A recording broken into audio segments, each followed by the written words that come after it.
Pronto? Pronto. Ciao, From Piedimonte Etneo, I'm Matt, and I'm Jen. and this is Chit Chat with Jenn and Matt. And this week we're going to talk about conservation, restoration, and renovation, and what we're doing here. So, All right, let's do it.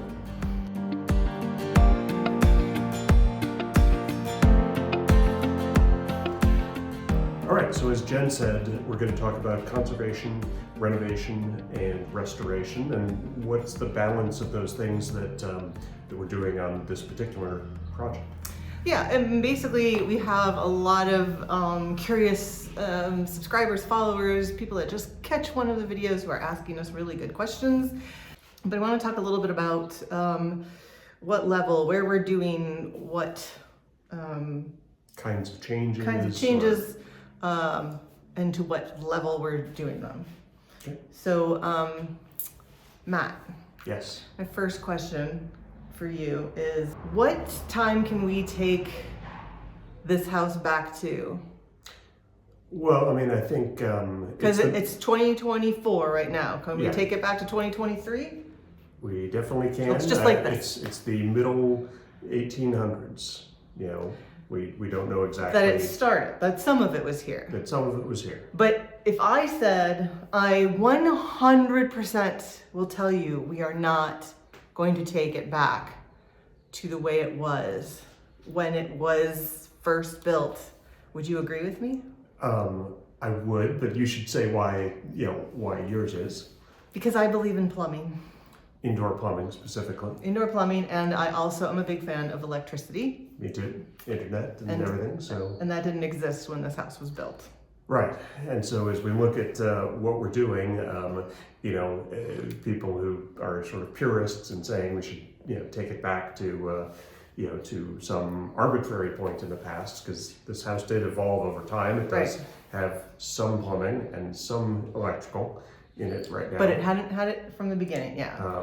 But So yeah, so where do we take it back to? So that's the big question on restoration and conservation. So you're pro plumbing and pro electricity. I am. So we can't take it all the way back there. So then anything between now and when it was built is an arbitrary choice. Yeah. I mean, I think we still look at the character of the house, Right. and that kind of thing, and we're not going like 100% Right. in any one direction, but it's always about. But it's a dilemma. It's a dilemma. So whenever anybody asks us, are you going to like restore it? Yes, it's a restoration because there is a lot of stuff we're going to restore.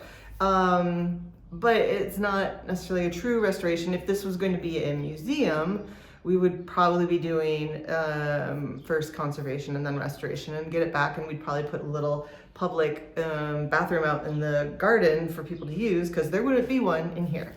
But we'd also have to knock down a significant part of the building as well, which we don't want to do.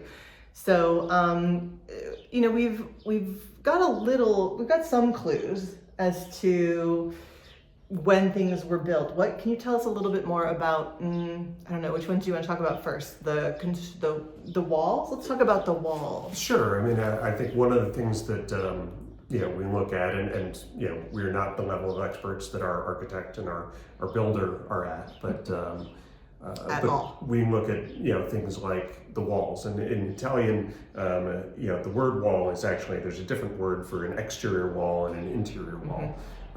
And you can kind of tell on our drawings which walls were sort of exterior walls at the beginning and which are interior walls, and you can kind of use that to see how the house grew over time, where maybe it started and how it grew. Let's use size first. Explain how size can tell us. Well, I mean, certainly exterior walls tended to be much thicker. I mean, like 24 inches thick. 24 inches thick, stone kind of thing, versus your interior wall, which might be brick or something like that, and maybe 6 inches. Yeah, we're going to put a little partial wall in the guest house kitchen, and that one's going to be 8 centimeters because that's 8 centimeters. Wow. So the thickness of the wall, also the materials. Yeah, absolutely. We see certainly The oldest ones are stone, lots of stone. lots of stone. The middle oldest ones are tend to be more brick. or a mix of whatever they seem to have. Yeah. They'll be like stone and then a few broken roof tiles and then more stones, and like used everything, which was recycling. Yeah. And then more modern times we're seeing the newest stuff over there is cinder block. They don't know what's over there, but what we're Sure. doing right now is we're in the old kitchen and we're looking out across the garden towards the guest house. The Cinder blocks. cinder blocks. We have cinder blocks over there. So we know the thickness of the wall, the thicker, the older, the more stone, the older it is. What else? Well, there's the finishes, right? I mean, there's, we have some rooms downstairs where you can tell just by the nature of the wall, or I'm sorry, not the nature of the walls, but the nature of the floors, that they were exterior rooms, as well as the stairs are very much like exterior stairs. Yeah, and I mean, think about that in the U.S. If you used, like Trek wood that you use for an outdoor deck inside, somebody would like go, I wonder if this person this used to be a deck, and now it's got an enclosed space. That's the kind of discovery and detective work. Yes, perfect, that we're doing. So the floors are different. We also not just the old and new, but even like in the main house, part of this house has those beautiful cimentino cement tiles that are all decorated. And those are original, I think, to that time. On the first floor, on the ground floor, we should talk a little bit about the piano terra is the ground floor. In the US, that would be the first floor, but in Europe, really, the what we would call the second floor is the first floor. Here, because it's in a palazzo, we call it the piano nobile. Piano just means floor, and nobile is, this is like the noble floor. This was the floor that people actually lived on. They didn't live on the ground. So we can tell by the cimentino, to go back a little bit, and on the ground floor, most of the main house has these beautiful terracotta or cotta, which is cooked tiles. They definitely need a cleaning and need some care, but they are sought after. People are always trying to find old terracotta. If we took that out, we would take it out carefully and sell it because it is worth a lot of money. They look very simple and rustic, but they're beautiful and they last and they hold up, and so those are great. And then this kitchen here, which looks very old, has one of the newer floors in it, most likely because it was the kitchen. It was well loved, well used, probably worn out. And they put in another floor. I don't know, this looks like the 70s maybe. Yeah. And so we can kind of tell when things were changed. Okay, so what other clues? Are there other clues? Well, I think just sometimes there's layers that there are layers that can be peeled back, both in the guest house bedroom as well as in the dining room. They built actual walls on top of walls. Yes. I think we're less certain about the purpose of the one in the guest house, but in the dining room, at some point they converted the dining room into bedrooms, and they needed to close off a wall that had windows in it to make it sort of more suitable for a bedroom space. Yeah, that dining room is a great segue, if you don't mind. Let's talk a little bit about how just looking at one room helps us try to maybe figure out, or makes it harder to decide where we want to go design-wise with the renovation. Okay, so what we know is that the dining room, which is a room we just walk right outside and is right next to us. It's almost attached to this room. It was not there originally. When we look at the plans, its outdoor walls are not as thick as these outdoor walls. It's very evident when you look at a floor plan with real measurements that you can see where the original building was and where that was added on. So we think maybe there was the room underneath the dining room was there, but it was like an outdoor room. It could have been a stable, That's the room that has stairs that step down into it from 2 other rooms that definitely look like they were outdoor stairs. So it definitely, when you're in that room, even though it's been closed off, feels like it was originally an outdoor room, which is why we call it the indoor-outdoor room, because it's currently indoors, but we think it was outdoors. So we think there was probably a terrazzo, a terrace, on top of that. So you would walk out of this kitchen onto a terrace space. People in Sicily live outside. The outside space is important as their inside space. And then at some point, we know that they added on to it. And we know it was a while ago, because what are some of the things that you see in there that say it was a while ago? Well, I mean, so I think the style of ceiling is different. I don't think we've gotten a good look at the interior of those walls. Right. But there's also... There's the stone trim around. There's trim. Which the newer parts do not have. The guest house doesn't have sort of stone trim around the doors. Yeah, I think also, so the dining room also has a spiral staircase next to it, which is Liberty style, and that was something that was big in, what, the 20s? Yeah, the 20s, 30s. So Liberty style is our Art Deco style in the US. They just called it the Liberty style. So it has the moldings, the stone moldings around the doors. So we know that was done a while ago, because they didn't bother to do it on stuff we know is more from the 1960s.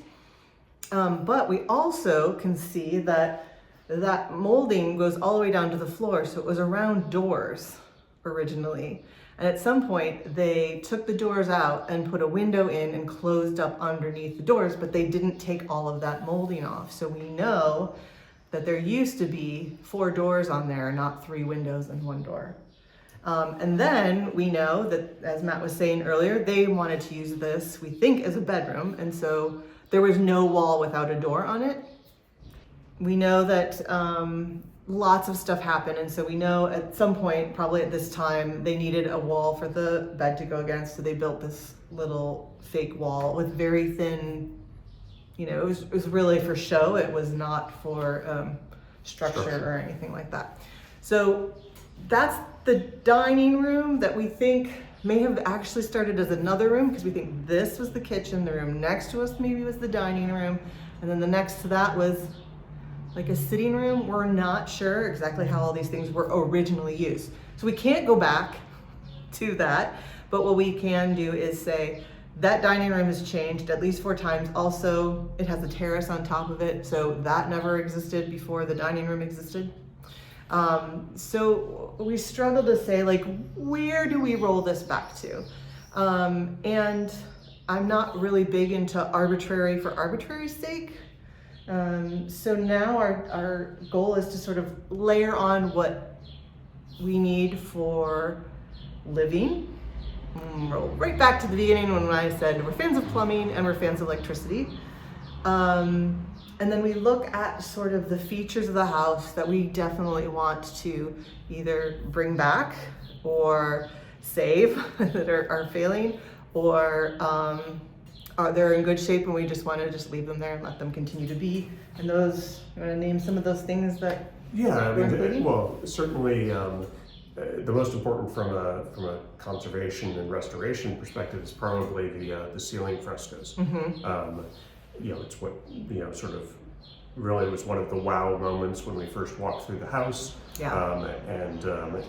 Even though we've been told, like, they're in some danger as we attempt to replace the roof and that kind of thing, like, we're really invested in trying to maintain and preserve and protect those particular ceilings. Do you want to talk more about those? Yeah, because this is where it really comes in the conservation or restoration or renovation. So my first goal with those ceilings, especially the ones, a large number of them have been painted by an artist named Giuseppe Sciuti.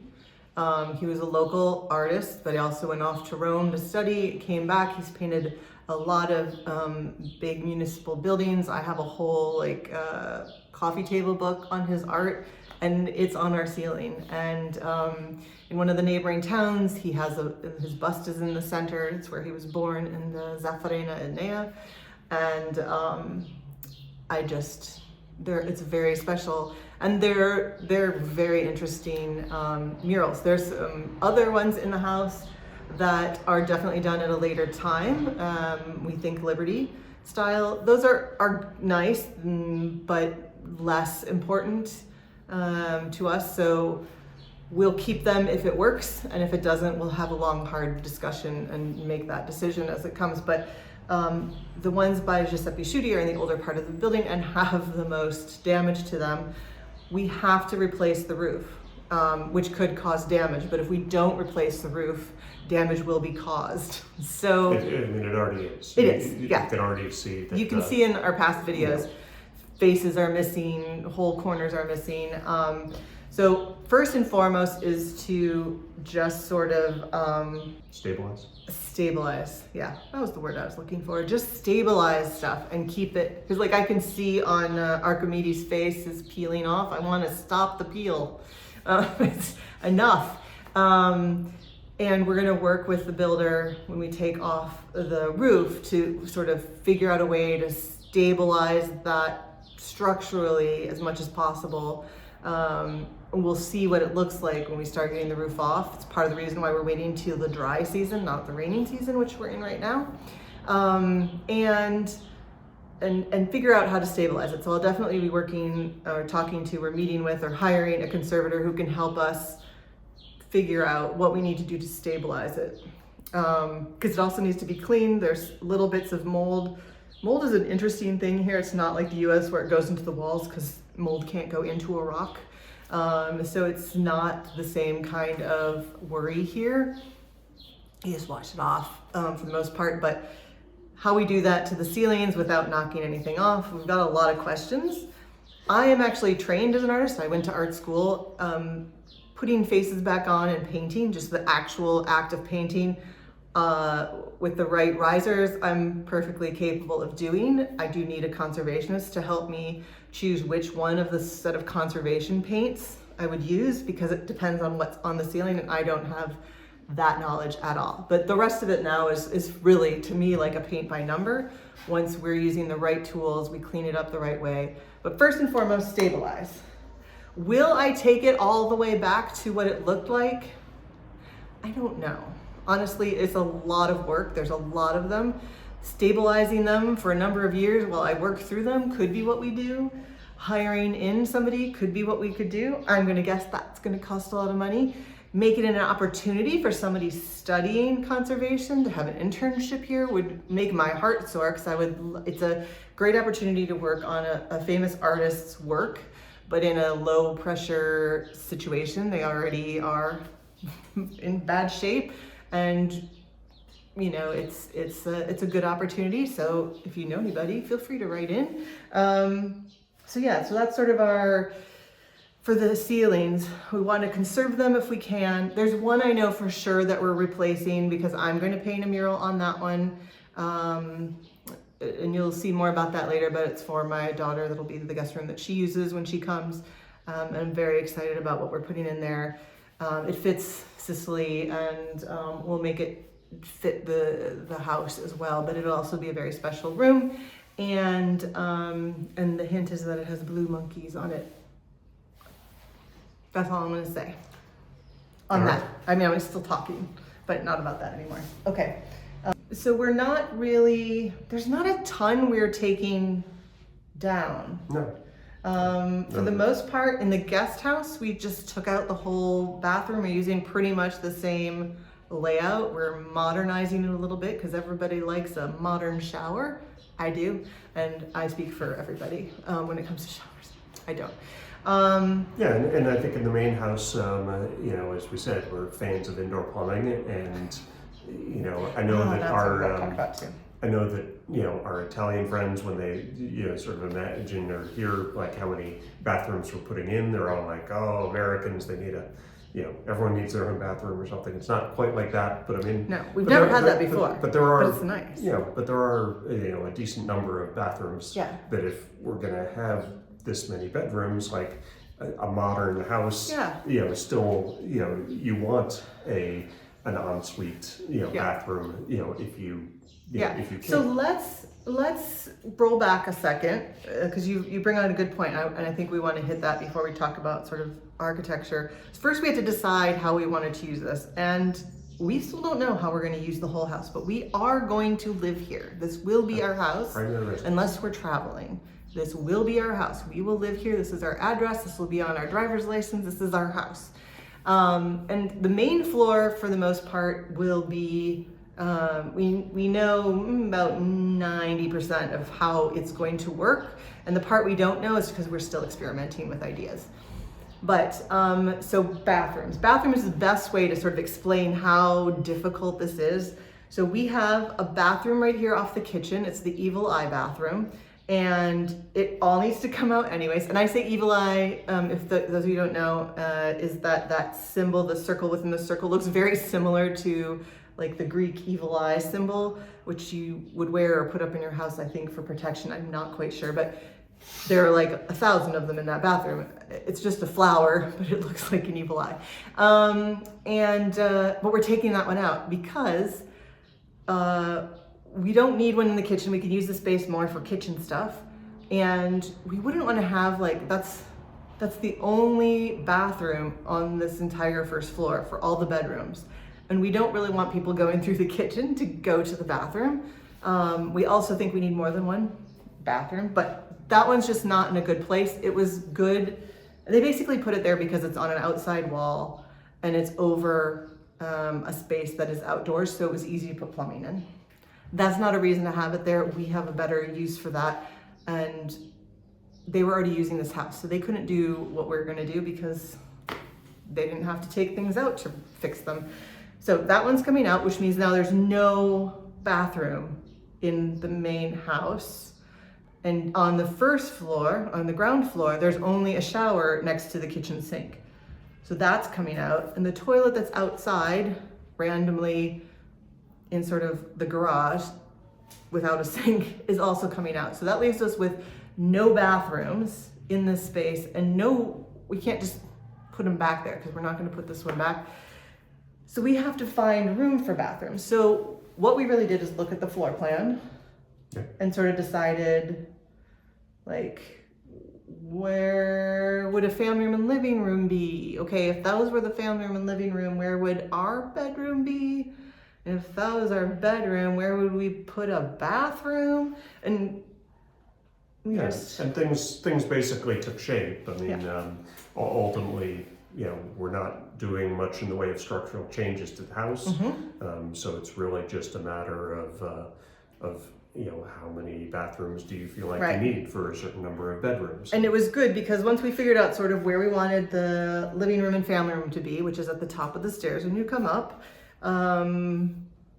we knew, okay, well, this one would be a good bedroom because you don't have to walk through it to get to, it was a good place for it. And then right off of that bedroom is a smaller room, which is probably maybe like a dressing room. There's no closets or anything in there, but it is one of the smaller rooms in the house. Not the smallest, but one of the smaller rooms. And you can only get to it through what we want to use as the bedroom.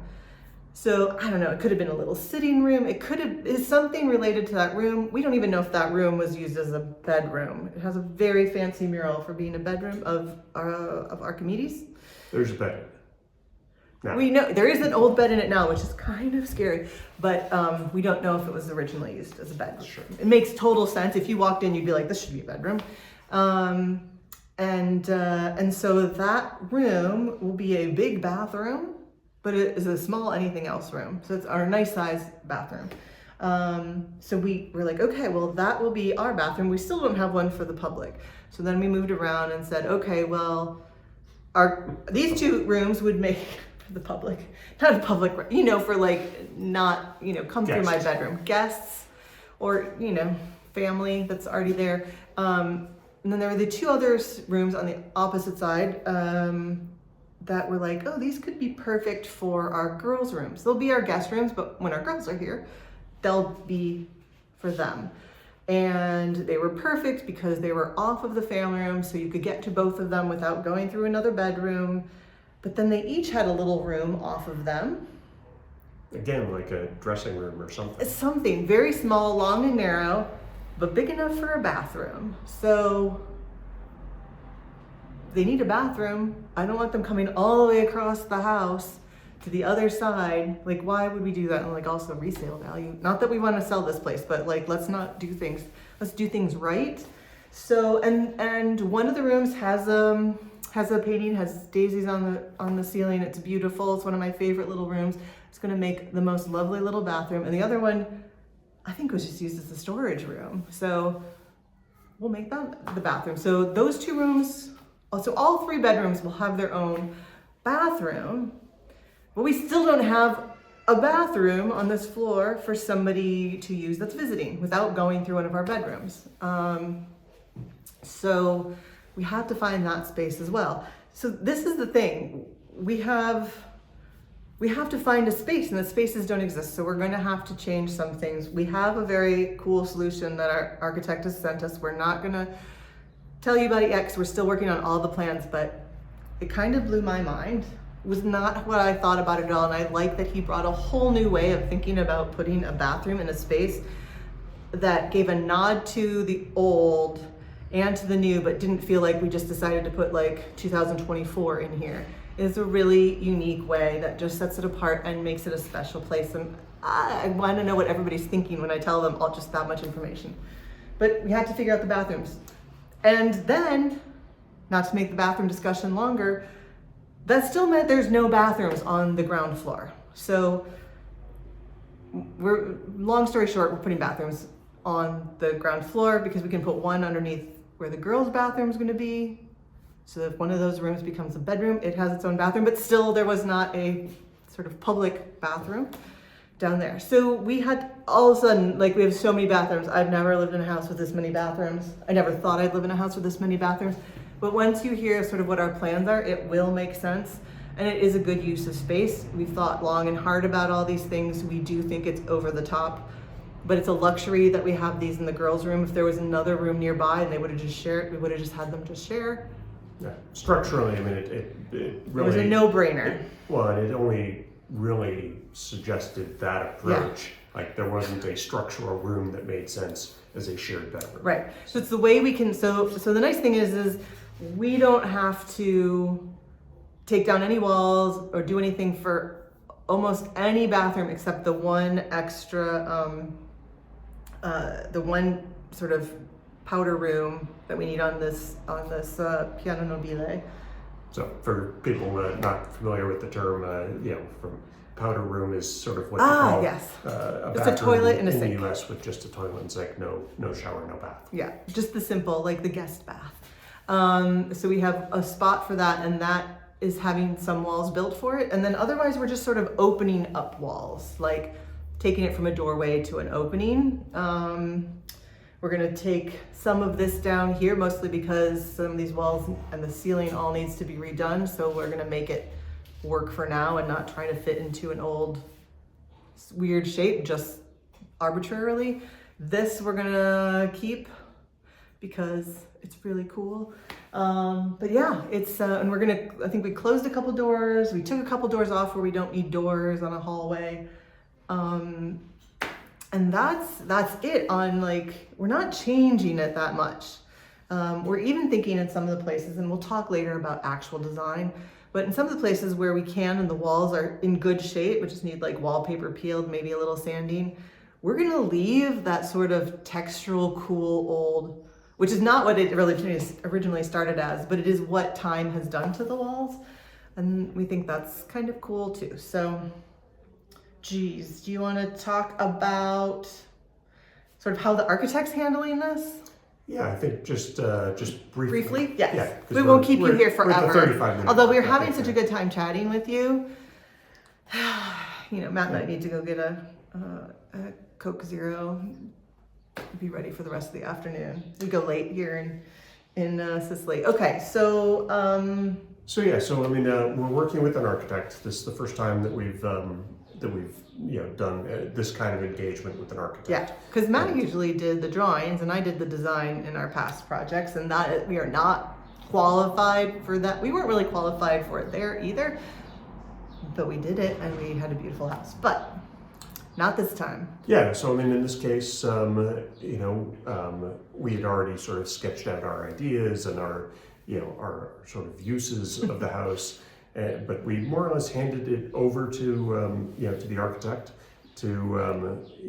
without a ton of direction, just to see what he would come up with, how Right. he would take sort of our high level goals and our high level thoughts on things and what he would produce. So, Yeah. do you want to talk about the process? I was super excited to work with Igor. First of all, I had seen some of his other plans and projects, and his clients have become my friends. And he and his partner work together in a really great. They have a great partnership that really produces some beautiful designs. We work mostly with Igor face to face, mostly because he speaks impeccable English. And he lives down the street from us, which is handy. But yeah, we sort of narrowed things down to this is like what we want to use each of these rooms for. But if you have a better idea, let us know. And these are our must-haves. But if you have a reason why we shouldn't have those must-haves, let us know. And go. And because I really do believe teamwork Makes the dream work. well, it makes for better ideas. And I don't necessarily feel 100% confident that I think I can come up with good ideas, no problem. Do I come up with the best ideas? No. Bringing in Igor and not giving him too much information lets him bring a whole third idea to the table that isn't too influenced by us other than our needs. I highly recommend using an architect. It's totally worth it. Yeah, and I think 10 out of 10 would recommend. Yeah, and I think the most interesting aspects of the things that I appreciate the architect's view on is we are still having distinct spaces, so that like the apartment is still the apartment and the main house is there. We're going to have different situations for how we might use the apartment or use the main house, and so like things like the dividing line between the two, like do you need physical dividing? Do you just need visual dividing? That's the kind of thing that I think a good architect can very nicely. And they have. So the team has really looked at the fact that Matt calls it the apartment, I call it the guest house. Sometimes I don't know, we come up with different names for it all the time, but it was definitely sort of completed 1960, so way different than like 1830s. And it looks more modern. It doesn't have all the stone trim around it, and it just looks different. But it still is beautiful in its more simplistic form. So Igor and his partner are really working to sort of make that a whole. It's a whole thing, and make the rest of this a whole, and then find the Venn diagram that ties the two pieces together. And our renderings for the back courtyard really show this well. We will be sharing these with you once all the plans are ready, I think. But how he mixes the old and new, how he puts some old sort of patina on the new part and new patina on the old part so that they both exist together. And then how he's bringing some of that inside so that we have some Venn diagram parts in here too is genius. I can tell you, like, just walking around here, besides liking the floor and liking the ceiling, there's not much going on. Whatever it was left at sort of just, people lived in here, so they did what they needed to do when they needed to do it. We all have lived in houses like that. I've grown up in houses like that. My home where my mom lives still has the very old wallpaper in the laundry room. Why? Because who can stop doing laundry long enough to renovate a laundry room? The rest of the house has all been redone at some point, at least once. In my bedroom, my old bedroom, I think has been done like 6 times.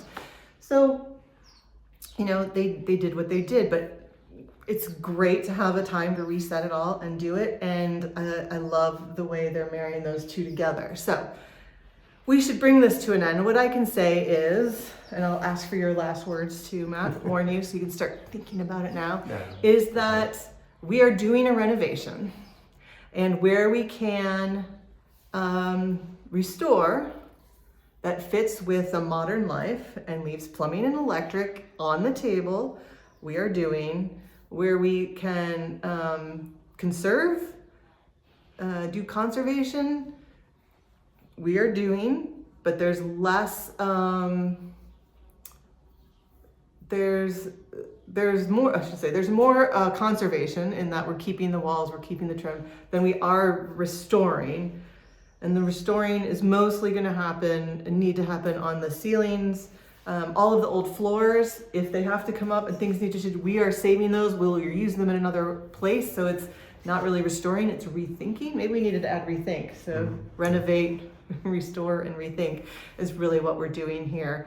But the soul of this house will remain. This is our love letter to Piedimonte Etneo. It is for us to live. We want to be able to share it with the community in some way too. We have lots of cool, interesting option plans that we'll be sharing. We'll be sharing the plans for the floor plans and stuff, what we're doing here. But do you have any last words? After all that? After I summarized it very long way? Everything, yeah. I'm sorry. No, you can say it better. I will just, no, I always say it just simpler. So okay, see, TLDR. Trying to preserve the character, it needs to be modernized to the point where we can live in it and do the things that we want to do. Yeah, that's it. So until next video, I will just say, arrivederci. A person.